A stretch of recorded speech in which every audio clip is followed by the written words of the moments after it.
Inter pass అయిన students కి practical learning and industrial exposure తో 100% ప్లేస్మెంట్ ఇస్తుంది ఐ క్రియేట్ డిగ్రీ కాలేజ్.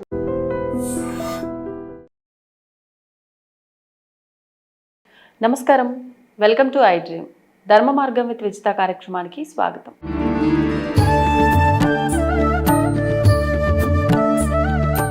నమస్కారం అండి. నమస్కారం అమ్మా. సాధారణంగా మనం ఏ శుభకార్యం మొదలుపెట్టినా, ఏ చిన్న కార్యం మనం చేస్తున్నా కూడా ఖచ్చితంగా ముందు గణపతి ఆరాధన చేసిన తర్వాత మనం కనుక పనులు ప్రారంభిస్తే ఎటువంటి ఆటంకాలు ఉండదు. అంటే గణపతి ఆరాధన అనేది ఎంత ప్రాధాన్యత అనేది ఇక్కడ అర్థమవుతుంది. మరి మామూలుగా ఈ మధ్యకాలంలో మనం వింటూ ఉన్నాము, ఆరాధన వరకు ఓకే, మా అందరికీ ఒక అవగాహన ఉంది. ఉపాసన అని చెప్పి గణపతి ఉపాసన ఏంటి? గణపతి ఉపాసన ఆరాధనకు మించింది ఏదైనా ఉంటుందా? లేకపోతే అసలు ఏంటి ఈ ఉపాసన, ఎందుకు చేయాలి, చేయటం వల్ల ఫలితం ఏంటి? ప్రస్తుత రోజుల్లో ప్రతి ఒక్కరికి కామ్యం నెరవేరడం కోసము ఏదో సంకల్పం చెప్పుకొని ఏదో మేము తోచిన పూజ చేశామా, ఇంతవరకు మాత్రమే తెలుసు. మరి దీనివల్ల ఇంకేమన్నా విశేషంగా ఫలితం ఉంటుందంటారా? దాని గురించి వివరణ. మంచి ప్రశ్న వేశారు. అందులో ఈ అధిక జ్యేష్ఠ మాసంలో సంకష్టహార చతుర్థి రోజు ఈ ప్రశ్న అడగడం చాలా విశేషం. కాబట్టి ఈ యొక్క విషయాన్ని గురించి మాట్లాడుకోబోయే ముందు కాస్త ఆధ్యాత్మికంగా ప్రార్థన చేసుకుని విషయంలోకి వెళ్దాం. తప్పకుండా. బీజాపూరగదేక్షుకార్ముకరుజ చక్రాబ్జ పాశోత్పల వ్రీహ్యగ్రస్వ విశాన రత్న కలశాన్ ప్రోధ్యద్గరాంభోరుహ ధ్యేయో వల్లభయ సపత్మకరయ సృష్టోజ్వల భూషయాత్ విశ్వోత్పత్తి విపత్తి సంస్థితికరో విఘ్నేశ ఇష్టాదః. శ్రీ మహాగణాధిపతయే నమో నమః. అస్మత్ గురు శ్రీ దత్తాత్రేయ సద్గురుభ్యో నమో నమః. అస్మత్ పితు శ్రీ భమిడి వెంకట సుబ్రహ్మణ్య శర్మ పాదారవిందాభ్యో నమో నమః. ప్రధానంగా గణపతి అంటేనే చాలా విశేషమైనటువంటి దేవుడు అంటారు. ఎందుకంటే చిన్నపిల్లలకి అందరికీ కూడా గణపతి అంటే చాలా ఇష్టమైనటువంటి. ఇతర దేశాల్లో కూడా గణపతిని ఎలిఫెంట్ గాడ్ అని పూజ చేస్తూ ఉంటారు. ఎందుకంటే గణపతిని ఇష్టపడిన వాళ్ళు ఎవరు ఉండరు. అందులో శాస్త్రం కూడా ఏం చెప్తుందంటే, కలియుగంలో కలౌ కపి వినాయక అంటే కలియుగంలో తొందరగా పరిగే దేవతలు ఎవరైనా ఉన్నారయ్యా అంటే కలియుగంలో కపి వినాయక. అదే కొంతమంది ఏమంటుంటారు, కలౌ చండీ వినాయక అని కూడా అంటూ ఉంటారు. ఈ విధంగా చాలా విశేషమైనటువంటి దేవుడు గణపతి. అయితే ఎందుకు గణపతికి అంత ప్రాశస్త్యం? ఎందుకు అంటే ప్రధానంగా ఆయన గణములకు అధిపతి. గణములు అంటే మనకి అర్థం ఏమిటి అంటే గణపతి, గణములకు అధిపతి.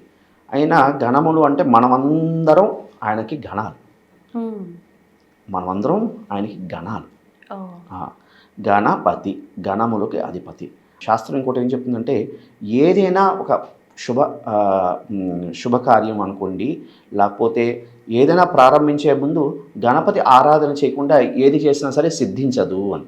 ఎందుకు సిద్ధించదు అంటే, మనకి గణపతి మనకి మంత్రశాస్త్రంలో కూడా ఏం చెప్తాడంటే, గణపతి మూలాధారానికి అధిపతి అంటారు. ఎందుకంటే దీనికి షట్చక్రాల్లో ఉంది కదమ్మా.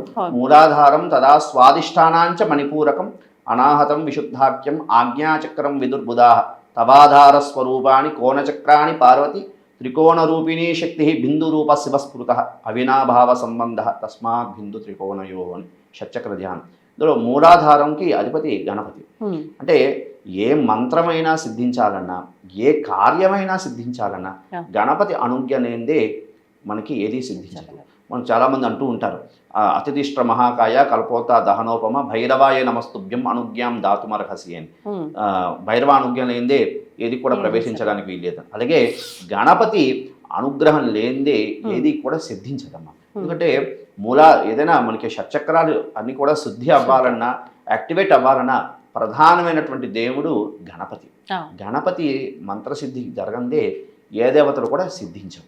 అటువంటి విశేషమైనటువంటి తత్వం కలిగినటువంటి దేవుడు గణపతి. అది కాకుండా ఏ శుభకార్యాలు కూడా మీరు ప్రారంభించే ముందు దేవతలు, ఎందుకంటే దేవతలే స్వామికి వరం ఇచ్చారు కదా, ఫస్ట్ నీకు ఆరాధన చేసిన తర్వాతే మాకు ఫలితం అనేది ఉంటుంది. అంటే మా పూజ చేసేసడానికి అవకాశం లేదు, హరిద్రా గణపతిని ఆరాధన చేస్తే కానీ మిగతా సత్యనారాయణ స్వామి వారి వ్రతం అనిండి ఏదవనండి, ఫస్ట్ హరిద్రా గణపతిని ఆరాధన చేస్తే కానీ, రుద్రాభిషేకం ఏదవనండి, ఏ శుభకార్యం చేసినా హరిద్రా గణపతిని ఆరాధన చేస్తే కానీ ఏది కూడా సిద్ధింపజేయడానికి అవకాశం లేదు. దేవతలే వరం ఇచ్చారు. అటువంటి విశేషమైనటువంటి తత్వం కలిగి, ఎందుకంటే విఘ్నాన్ని దూరం చేస్తాడు స్వామి, విఘ్నాన్ని దూరం చేస్తాడు. అదేవిధంగా సుఖాలను ఇచ్చినటువంటి వాడు గణపతి. అటువంటి అందుకని అదే కాకుండా ప్రధానంగా శ్రీ విద్యా సాంప్రదాయంలో కూడా మంత్రోపదేశం ఇచ్చినప్పుడు గురు గణపతి బాల ఇస్తారు. ముందుగా గురు గణపతి బాల అనేది ఇస్తూ ఉంటారు. గురుత్రయం, దానికి ఉపదేశం ఎవరు ఇస్తూ ఉంటారో దానికి స్వగురువు అంటారు. అదేవిధంగా ఈ ఉపదేశం ఇచ్చిన వారికి గురువు ఎవరు ఉంటారో వారిని పరమ గురువు అని పిలుస్తారు. వారికి గురువు కానీ పరమేష్ఠ గురువు అని ఈ గురుత్రయం అని ఉంటుంది. ఆ విధంగా గురువులు. అవునమ్మా. అంటే ఇప్పుడు ఎవరు ఉపదేశం ఇస్తూ ఉంటారో వాళ్ళని స్వగురువుగా భావన చేస్తారు. వారికి గురువు గారిని పరమ గురువుగా భావన చేస్తారు. వారికి గురువు గారిని పరమేష్ఠ గురువుగా భావన చేస్తారు. అదేవిధంగా శ్రీ విద్యా సాంప్రదాయంలో కూడా ఫస్ట్ గురు గణపతి, లక్ష్మీ గణపతి అనుకోండి, హరిద్రా గణపతి అనుకోండి, ఉచ్చిష్ట గణపతి అనుకోండి, ఏదనుకోండి, ప్రధానంగా ప్రస్తుత కలియుగంలో తొందరగా పలికే దేవతలు 5 దేవతలు. ఒకటి హరిద్రా గణపతి, మహాగణపతి, తర్వాత లక్ష్మీ గణపతి, తర్వాత సింహ గణపతి, అదేవిధంగా హరిద్రా గణపతి, అదేవిధంగా ఉచ్చిష్ట గణపతి. ఈ 5 గణపతులు చాలా ప్రాశస్త్యంలో కూడా నడుస్తున్నాయి. అయితే ఉచ్చిష్ట గణపతి అనేది కాస్త కొంచెం దాంట్లో కూడా కొంచెం ఇదే నడుస్తున్నాయి. అది కాస్త తాంత్రిక దేవతలని, కొన్ని క్షుద్ర ఉపాసన అని ఏవేవో మాటలని, అది చాలా తప్పు, చాలా ఇది. ఎందుకంటే ఉచ్చిష్ట గణపతి ఇచ్చినటువంటి ఫలితాలు చాలా తొందరగా ప్రసన్నం అవుతాడు స్వామి, చాలా తొందరగా అనుగ్రహాన్ని ఇస్తాడు. చాలా విశేషమైనటువంటి గణపతి. హరిద్రా గణపతి వివాహం కాని వారు హరిద్రా గణపతి ఉపాసన చేస్తే వివాహం సిద్ధిస్తుంది. అదేవిధంగా సింహ గణపతి శత్రువుల నుండి ఇబ్బందులు పడేవారు, అదేవిధంగా కాలసర్పదోషాల నుండి ఇబ్బంది పడేవారు సింహ గణపతిని ఆరాధన చేస్తే విశేషమైనటువంటి ఫలితం వస్తుంది. అదేవిధంగా లక్ష్మీ గణపతి, లక్ష్మి ఐశ్వర్యం, ఇహంలో సుఖం పరంలో మోక్షాన్ని పొందేది లక్ష్మీ గణపతి. మహాగణపతి అంటే తెలిసిన విషయమే. మహాగణపతి సర్వసిద్ధుల్ని ఇస్తాడు స్వామి. ఇది ఇస్తాడు అది ఇవ్వడు అన్నట్టు లేదు, ప్రతిదీ ఇచ్చేది మహాగణపతి. చాలామంది లక్ష్మీ గణపతిని మహాగణపతి అంటారు. లక్ష్మీ గణపతి మంత్రం వేరు, మహాగణపతి ఉపాసన క్రమం వేరు. ఇది చాలామంది లక్ష్మీ గణపతిని మహాగణపతి మంత్రం అని అంటూ ఉంటారు. లక్ష్మీ గణపతి మంత్ర ఉపాసన క్రమం వేరు, మహాగణపతి ఉపాసన క్రమం. ఇప్పుడు ఈ రెండింటి మధ్య వ్యత్యాసం ఏంటండి? ఆరాధన, ఉపాసన, ఈ రెండింటి మధ్య వ్యత్యాసం ఏంటి? ఉపాసన అనేది ఉపాసన అంటే ఆరాధన అనేది ఏమిటంటే చక్కగా ఇప్పుడు మనం చూసారా, పువ్వులతో స్వామివారికి షోడశోపచారాలు పూజ చేసి చక్కగా స్వామివారికి సంబంధించినటువంటి సంకటనాశన గణపతి స్తోత్రం అనుకోండి, గణేశాష్టకం అనుకోండి, ఈ స్తోత్రాలన్నీ పూజ చేసి చక్కగా స్వామివారికి అర్చన కైంకర్యాలు, అదేవిధంగా స్వామివారికి సంబంధించినటువంటి కీర్తనలు పాడుకొని స్వామివారికి సంబంధించినటువంటి స్తోత్రాలు చేసుకుని ఇది చేసేదంతా అర్చన క్రమం, ఆరాధన క్రమం. అదేవిధంగా ఉపాసన అనేది చాలా పూర్తిగా ఇది విషయం వేదం. ఇదేమిటి అంటే ఉపాసన అర్చన అక్కడ వరకు అయిపోయింది, అంతే అయిపోయింది. దాని తర్వాత ఈ దైనందిక ప్రపంచంలో, ఈ మాయా ప్రపంచంలో పడిపోవడమే. కానీ ఇక్కడ ఉన్నటువంటి విశేషణ రహస్యం ఏమిటి అంటే ఉపాసన అంటే ఇది కూడా అక్కడే కూర్చోమని కాదు. ఉపాసన అంటే ఉపా ప్లస్ ఆసన. ఉపాసన అనేది ఏమిటి అంటే మంత్రం ఆ స్వామివారికి సంబంధించి, ఉదాహరణ గణపతి అనుకోండి, గణపతికి సంబంధించిన మంత్రం మననాత్రాయతే ఇది మంత్ర. మంత్రం అంటే ఏమిటి అంటే మనని తరింపజేసేది. ఏది చూడండి, అందుకే జపతో నాస్తి దుర్భిక్షం అంటూ ఉంటారు, జపతో నాస్తి పాతకం అని కూడా అంటూ ఉంటారు. అంటే ఆ మంత్రం మననాత్రాయతే ఇది మంత్ర, మనని తరింపజేస్తుంది. ఏది తరింపజేస్తుంది దాన్నే మంత్రం అంటారు. దాన్ని ఉపాసన అనేది ఏమిటి అంటే ఆ దేవతకి సమీపంలో ఉండడు. చాలామంది ఉపాసన అని చెప్పేసి దేవుడి దగ్గర కూర్చోపోయి, ఇప్పుడు ప్రస్తుతం ఈ మధ్యన ఎరిగే ఒక శిష్యుడు నాకు అడగడం జరిగింది, గురుగారు మేము గణపతి ఉపాసన అంటే అలా గణపతి దగ్గర కూర్చోపోవాలా? నీవు గణపతి దగ్గర కూర్చున్నా నీ బుద్ధి స్వామివారి దగ్గర ఉంటుందా? ఉండదు. ఉపాసన అనేది ఏమిటంటే ఎక్కడ ఉన్నా నువ్వు స్వామివారిని మనసులో పెట్టుకుని స్వామివారి తాలూకు మంత్రాన్ని చక్కగా అజపాజపంగా, అంటే సోహం హంస అన్నట్లుగా మనం సోహం అని మనం ఎలా ఉచ్ఛ్వాస నిశ్వాస అలా చేస్తూ ఉంటామో, అదేవిధంగా ఆ గణపతికి సంబంధించినటువంటి బీజాక్షరాలు సంబంధించిన మంత్రం ఉపాసనను తీసుకుంటావో ఆ మంత్రానికి సంబంధించి తదేవ లగ్నంగా ఏది చూసినా ఏది కనిపిస్తున్నాదో అదే ఈశ్వరం సర్వభూతానాం సర్వం విష్ణుం అయం జగత్ అన్నట్లుగా ఏది ఆ స్వామి అంతా సర్వం వ్యాపి అయి ఉన్నాడు అన్నట్లు భావనతో స్వామిని సదా మనసులో ధ్యానం చేస్తూ ఉండేది అని కూడా ఉపాసన అంటూ. అర్హతలు ఏమైనా ఉండాలంటారా ఈ ఉపాసన తీసుకోవడానికి సంబంధించి? మంచి ప్రశ్న వేశారమ్మా. దీనికి సంబంధించిన విషయాలను కూడా అర్హతలు అన్నీ అంటే అర్హత అంటే శ్రద్ధావాన్ లభతే జ్ఞానం. దీనికి సంబంధించి ఇదే విషయం, శ్రద్ధావాన్ లభతే జ్ఞానం. శ్రద్ధ ఉన్నవాడికి జ్ఞానం సిద్ధిస్తుంది. అందుకే మనకి జ్ఞానం ఎప్పుడు సిద్ధించిందో ఆటోమేటిక్ పాపం క్షయమవుతుంది. అందుకే మనకి భగవద్గీత శ్రీకృష్ణుడు వారు ఏం చెప్తారు, జ్ఞానాన్ని కర్మదగ్ధాని అంటారు. జ్ఞానాన్ని కర్మదగ్ధాని. జ్ఞానం ఎప్పుడు సిద్ధించిందో ఆటోమేటిక్ కర్మ అనేది దగ్ధం అయిపోతుంది, ప్రారబ్ధ కర్మ దగ్ధం అయిపోతుంది. దీనికి ఈ ఉపాసన ఉన్న లక్షణాలు ఏమిటి అంటే మెయిన్ అచంచలమైనటువంటి దేవత మీద సంపూర్ణమైనటువంటి విశ్వాసం అనేది ఉంటే అది ఒక లక్ష్యం, అది ముఖ్యమైనటువంటి విషయం. అదేవిధంగా దీనికంటూ కొన్ని నియమాలు ఉన్నాయమ్మా. ఏమిటంటే కొన్ని వ్యసనాలు, కొంత ప్రతి మనిషికి ఏదో కొన్ని వ్యసనాలు ఉంటాయి. ఆ వ్యసనాలను కాస్త దూరంగా పెట్టుకోవడం. అదేవిధంగా ఒక్కొక్క సాంప్రదాయం బట్టి ఉంటుందమ్మా. అంటే కొంతమందికి దీనికి సంబంధించిన నియమాలు అంటే మంత్రశాస్త్రంలో 3 రకాల ఆరాధన క్రమాలు ఉన్నాయమ్మా. ఒకటి శుద్ధమైనటువంటి సాత్వికమైనటువంటి ఆరాధన, దక్షిణాచారం, వామాచారం, సమయాచారం, ఇలాగా 3 రకాల ఆరాధన క్రమాలు ఉన్నాయి. వామాచారం అనేది అది మనం చేసేది అంత ఆరాధన కాదు, అదంతా కొంచెం ఉగ్రమైనటువంటి సాధన. అదేవిధంగా దక్షిణాచారంలో చాలా జాగ్రత్తగా కొన్ని నియమాలు అంటూ ఉంటాయి. ఏమిటి అంటే గురు సాంప్రదాయం. కొంతమంది మా గురువులు మాకు చెప్పినటువంటి విషయం ఏమిటి అంటే కాస్త ఉల్లిపాయ కొన్ని వారాల్లో ఉల్లిపాయ తినకూడదని, బయట ఆహారాలు విసర్జించాలి అని. అంటే బయట ఎక్కువగా ఎందుకు బయట ఆహారం తీసుకోవద్దు అంటారంటే యతో భావ తతో మనః, యతో మనః తతో క్రియ, యతో క్రియ తతో ఫల. నేటి సమాజంలో మీరు అబ్జర్వేషన్ చేశారో లేదో, ఇది కాస్త వ్యూవర్స్కి మాట నచ్చకపోవచ్చు. మనం భోజనం చేస్తున్నప్పుడే చూడండి మంచి టీవీ చూస్తూ తింటూ ఉంటాం. పూర్వం ఏమనివారు, భోజనకాలే హరినామస్మరణ అనేవారు. భోజనకాలే హరినామస్మరణ అనేవారు. కానీ ఇప్పుడు హరినామస్మరణ ఉందా?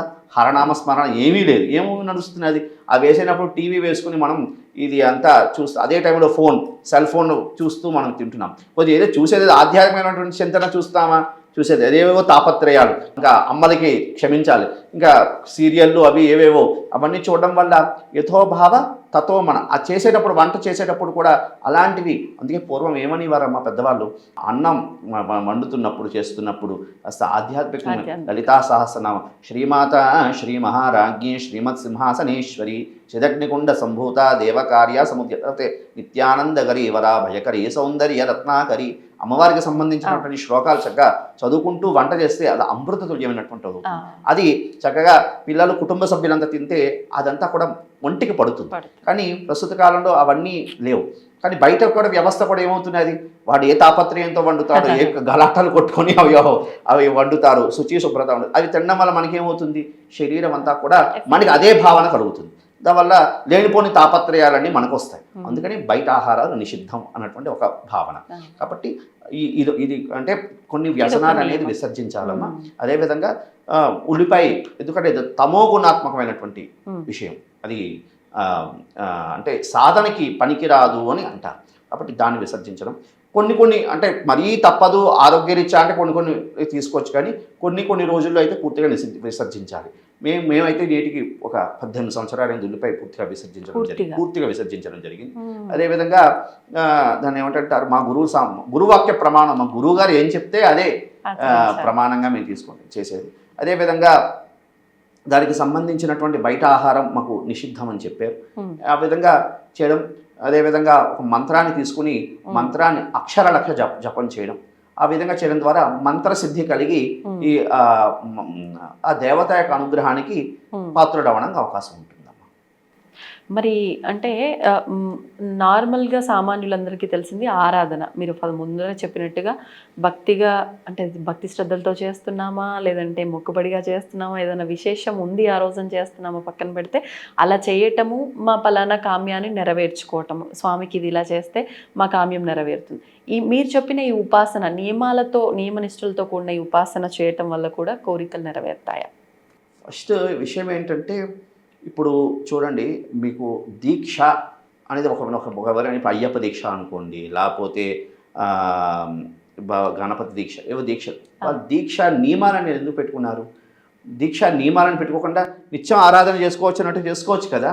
ఎందుకు నియమము అనేది పెట్టుకుంటే మనం అనుష్ఠానంలో ఉన్నాము, మనం జపంలో ఉన్నాము, మనం దీక్షలో ఉన్నాము అన్నటువంటిది ఈ శరీరానికి మనస్సు చెప్తూ ఉంటుంది, బుద్ధికి తెలియజేస్తుంటుంది అనమాట. ఏమిటి అంటే దీక్షలో ఉన్నాము. చూడండి, వస్త్రధారణ కొంతమంది వేసుకుంటారు ఎరుపు రంగు వస్త్రం, అమ్మవారికి సంబంధించి ఎరుపు రంగు వస్త్రం. దేనికి అవసరం లేదు, వస్త్రాలు వేసుకోవాలి ఆ విధంగా ప్రమాణం అంటూ లేదు. ఎందుకు అంటే అమ్మవారికి సంబంధించినటువంటి నేను వస్త్రం ధరిస్తున్నాను అంటే నేను దీక్షాదారుణ్ణి, కాబట్టి నేను ఈ నియమాలు పాటిస్తూ చేయాలి. మన మైండ్ని మనం ప్రిపేర్ చేసుకోవడం. అది కాకుండా ఏ దేవతకి సంబంధించినటువంటి వస్త్రం ధరించడం ద్వారా, రంగు వస్త్రం ధరించడం ద్వారా ఆ దేవత కూడా ప్రసన్నం అవుతుంది. కాబట్టి అదొక కారణం. ఎందుకంటే ఇంకోటి ఏంటంటే ఎంత మనం నియమంగా చేస్తామో దాని ఫలితం కూడా అంతే ఖచ్చితంగా వచ్చి అది మన మంత్రంలో ఉన్నటువంటి శక్తే అది కదా.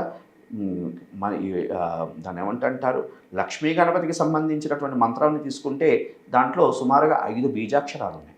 ఉదాహరణ లక్ష్మీ గణపతి తీసుకోండి, 5 బీజాక్షరాలు. మరి ఆడవారు చేయొచ్చా బీజాక్షర మంత్రాలు? ఆడవారు చేయకూడదు అంటారు కదా. లేదు, అందరు ఎవరైనా చేయొచ్చా, ఎవరైనా. కానీ గురు ఉపదేశం ప్రస్తుత కాలంలో అందరూ కూడా మంత్రాలు మాధ్యమాల్లో, క్షమించాలి ఈ విషయాన్ని కాస్త నేను ఇబ్బందిగా మాట్లాడితే వ్యూవర్స్ క్షమించాలి, ప్రస్తుత కాలంలో దాని అంటారు మాధ్యమాల్లో అందరూ ఉపదేశాలు బీజాక్షరాలు ఉపదేశం చేసేస్తున్నారు. ఇది చాలా తప్పిదం. ఇది ఏమిటి అంటే గురుముఖంగా తీసుకోవాలి. గురుముఖంగా తీసుకుని సాధన చేస్తే ఖచ్చితంగా సిద్ధిస్తుంది. ఉదాహరణ మీరు ఇందాక అడిగారు, ఏమిటి అడిగారు, దాన్ని ఏమిటంటారు, నియమంగా చేస్తే మనకి సిద్ధి కలిగే యోగం అనేది ఉందా అని అడిగారు. ఖచ్చితంగా సిద్ధి కలిగే యోగం ఉందమ్మా. ఎందుకంటే మంత్రాలు ఉన్నది దేనికి, మనం తరింపజేసుకోవడం కదా. మన ఇందాక మీతో మననా త్రాయతేది మంత్ర, మన తరింపజేసేది, ఇహంలో సుఖాన్ని పరంలో మోక్షాన్ని ఇచ్చేది మంత్రం. కాబట్టి మంత్రం, ఇప్పుడు ఉదాహరణ లక్ష్మీ గణపతి మంత్రం ఉంది. లక్ష్మీ గణపతి 5 బీజాక్షరాలు, విశేషంగా 5 బీజాక్షరాలు, 5గురు సంబంధించిన దేవతలకు సంబంధించి బీజాక్షరాలు ఉన్నాయి. ఆ 5గురు సంబంధించిన దేవత బీజాక్షరాల వల్ల 5 రకాల కామ్యాలను సిద్ధిస్తుంది. పంచభూతాత్మకమైనటువంటి బీజాక్షరాలు. పంచభూతాలు చాలామంది ఈ మధ్యన ఎవరో అడిగారు, దానికి అంటే అది మాధ్యమంలో బయట వ్యక్తపరిచేది కాదు. వశమానయ స్వాహ అని లాస్ట్లో వస్తుంది లక్ష్మీ గణపతి సంబంధించి. బీజాక్షరాన్ని చెప్పడం ఇష్టం లేక చెప్పట్లేదు, వశమానయ స్వాహ. అయితే దానికి ఎవరో అన్నారు, గురుగారి చేస్తే అందరూ వశమైపోతారు. అది చాలా తప్పిదమైనటువంటి విషయం. అంటే శాస్త్రంలో గురువులు ఎలా చెప్తున్నారు, దాంట్లో ఉన్నటువంటి విషయాన్ని, నిగూఢమైనటువంటి విషయాన్ని తెలియజేయట్లేదు.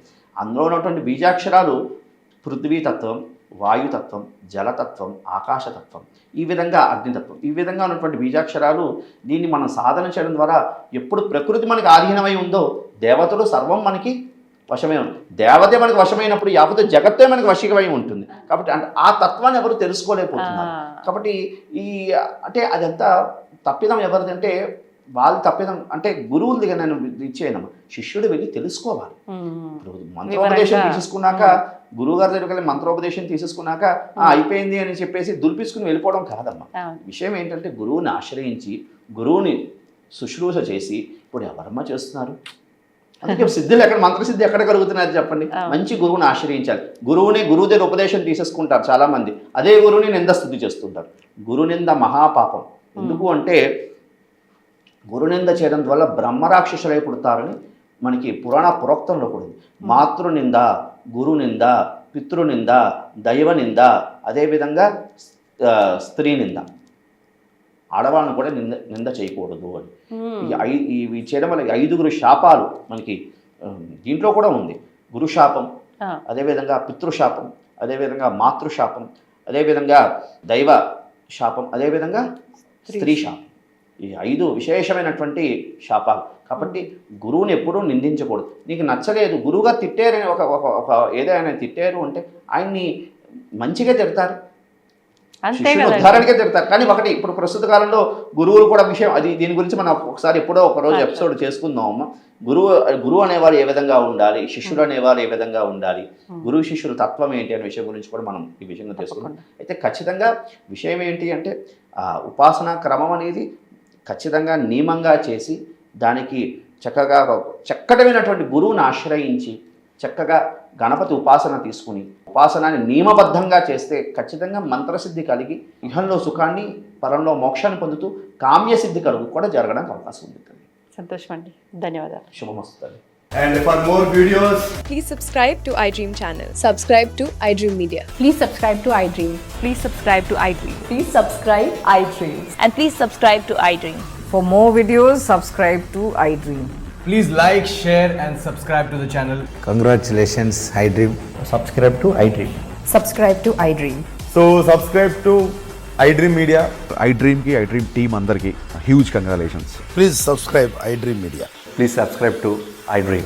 Subscribe iDream. Please subscribe to iDream. iDream అంటే నా కళల ఛానల్ సబ్స్క్రైబ్ చేసుకున్న నోరు తిరుగుతలేదు, మీరైతే గంట గుర్తు కొట్టండి. For more such videos, please subscribe to iDream. Subscribe to iDream. Please subscribe to iDream. Please subscribe iDream Media. Please do subscribe to iDream. Please subscribe to iDream Media. For best entertainment and information, please subscribe iDream. And don't forget to subscribe to iDream.